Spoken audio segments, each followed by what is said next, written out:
नमस्कार आप सभी को। तो आज मैं लगभग 1 डेढ़ महीने बाद फिर से वीडियो अपलोड कर रही हूँ। बीच में कारण ये था कि घर में ना रेनोवेशन सा हो रहा था, तो कोई ऐसी जगह ही नहीं थी जहाँ पर अकेले में शांति से बैठकर पढ़ा जा सके। हालांकि फिर काम ख़त्म भी हो गया था जल्दी ही, लेकिन फिर रूटीन इस तरीके से डिस्टर्ब हो गया कि रूटीन बनाने में मुझे काफ़ी टाइम लग गया। और सही बताऊँ तो इसका आज एक पर्टिकुलर रीज़न भी है। पता है आज क्या हुआ? आज मैं ना बच्चों को पढ़ा रही थी और बच्चों की ना कई दिन से छुट्टी थी, काफ़ी दिनों से वो घर पे थे। तो मैं कुछ क्वेश्चंस पूछ रही थी प्रीवियस चैप्टर से और वो आंसर नहीं दिया उन्होंने। तो मैंने बोला, आप घर पे बिल्कुल भी पढ़ाई नहीं कर रहे हो, आप बिल्कुल ध्यान नहीं दे रहे हो पढ़ाई पर। तो फिर मैं इसी तरीके से मैंने बच्चों को बोला।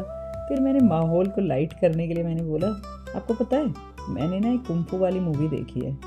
मुझे लग रहा है वो कुंफू आप पर प्रैक्टिस करना पड़ेगा, नहीं तो तुम मानोगे नहीं, पढ़ाई नहीं करोगे नहीं तो तुम। तो एक बच्चा तपाक से बोला, आप तो कहती थी आप श्रीमद् भागवत गीता पढ़ती हो। और सारे बच्चे हंसने लगे। तो पर उस बच्चे की बात है ना मेरे मन में बैठ गई कि भाई मैं बच्चों को तो बोलती हूँ कि बेटा आप कोई जीवनी पढ़ा करो, आप श्रीमद् भागवत गीता पढ़ा करो, ये आपकी लाइफ में आपको अच्छे फैसले लेने में मदद करेगा, आपको जीवन जीने का तरीका सिखाएगा। पर कहीं ना कहीं मैंने जो शुरुआत की थी मैंने खुद उसको बीच में छोड़ दिया। फिर मैं बच्चों से कैसे उम्मीद कर सकती हूँ? पहले इस चीज़ को मुझे खुद के जीवन पे तो इम्प्लीमेंट करना पड़ेगा ना, तभी तो मैं बच्चों से उम्मीद कर सकती हूँ। तो इसीलिए आज मैं फिर से शुरुआत कर रही हूँ और आज मैंने पढ़ा श्रीमद् भागवत गीता चौथे अध्याय का 26वां श्लोक। तो इससे पहले भी हम देख रहे हैं कि भगवान हर जगह क्या कह रहे हैं हमें, कि हमें अपनी ये राग, आसक्ति, ये सारी चीज़ों को मिटाना है, समता लाना है। यानी चाहे लाभ हो, हानि हो, जय हो, पराजय हो, सुख हो, दुख हो, उसमें समान स्थिति जब हमारी बनी रहेगी तो क्या होगा? राग, आसक्ति ये ऑब्वियसली मिट चुकी होंगी, तभी हमारी समान स्थिति बनेगी। अब ये जो 26वां श्लोक है इसमें बताया गया है कि किस तरीके से हम ये राग आसक्ति को मिटा सकते हैं। तो इसके लिए यहाँ पर 2 मेथड बताए गए हैं, 2 प्रक्रियाएं जिनका यज्ञ रूप से वर्णन किया गया है।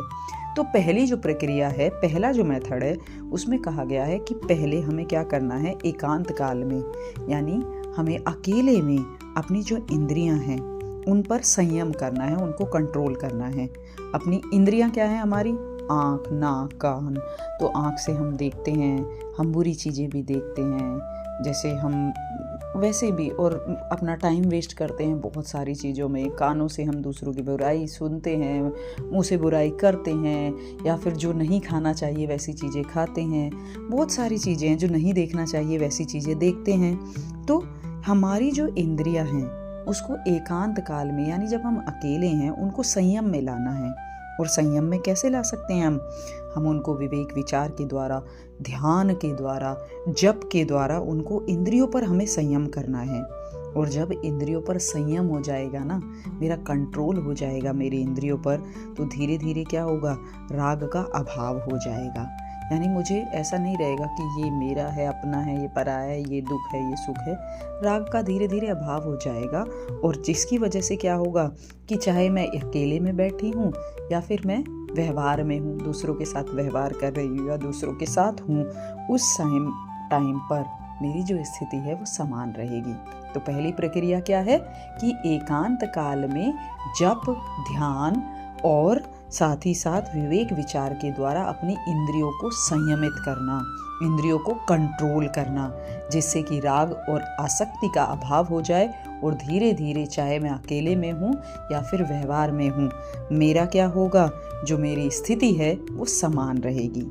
अब दूसरी प्रक्रिया, तो दूसरी प्रक्रिया में ये बताया गया है कि इंद्रियों से जो व्यवहार करूँ मैं, जैसे जो बोलूँ, जो सुनूँ, जो कर्म करूँ, वो राग द्वेष से रहित हूँ। यानी अब मैं जो पहले यहाँ पर क्या हो रहा है कि मैं जो भी काम कर रही हूँ, मैं कोशिश करूँगी कि मैं वो किसी राग या किसी द्वेष के कारण ना करूँ। यानी मान लीजिए कि मैं कोई बच्चों से कोई प्रोजेक्ट बनवा रही हूँ, या फिर मैं बच्चों को बहुत अच्छे तरीके से कुछ समझा रही हूँ, वो इसलिए नहीं समझा रही हूँ कि भाई प्रिंसिपल मैम आए, मुझे नोटिस करें, मुझे अप्रिशिएशन करें, या कोई दूसरा टीचर मुझसे अच्छे से तो नहीं कर रहा, उतना अच्छे से तो नहीं पढ़ा रहा, मुझे और मेहनत करनी है, दूसरों से आगे बढ़ना है।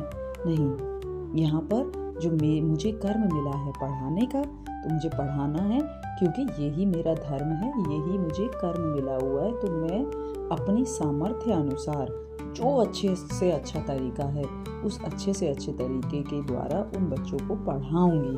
पहला तो मुझे ये व्यवहार में लाना है, और धीरे धीरे मेरे मन से भी, मेरी बुद्धि से भी, मेरे अहम से भी ये जो राग द्वेष है इसको हटा देना है, मिटा देना है। पहले व्यवहार से शुरू करना है यहाँ पर, और फिर मन से, बुद्धि से, अहम से राग द्वेष का एकदम अभाव कर देना है।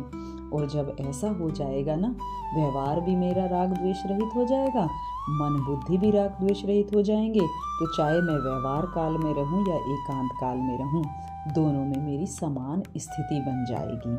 तो यहाँ पर राग आसक्ति को मिटाने की 2 प्रक्रिया जो हमने डिस्कस करी।